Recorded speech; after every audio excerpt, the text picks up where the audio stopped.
کائنات میں کتنی بڑی بڑی رکاوٹیں کیوں نہ آ جائیں، کوئی بھی رکاوٹ ایسی نہیں جو تمہاری آواز کو اس رب تک نہ جانے دے، کوئی بھی ایسی پکار نہیں جو تمہاری اس نے نہ سنی ہو۔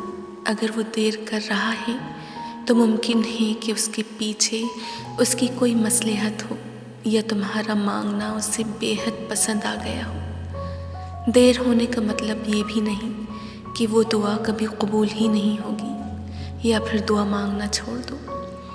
دعا مانگنے کا مطلب یہ بھی نہیں کہ اسی وقت قبول ہو جائے۔ بلا شک کچھ دعائیں منہ سے نکلنے کے ساتھ ہی قبول ہو جاتی ہیں، اور جن میں وہ دیر کرتا ہے نا، تو صرف وہ تمہارا امتحان لیتا ہے، تمہارا صبر آزماتا ہے، تمہارا یقین آزماتا ہے کہ میرے بندے کو مجھ پر ابھی بھی یقین ہے۔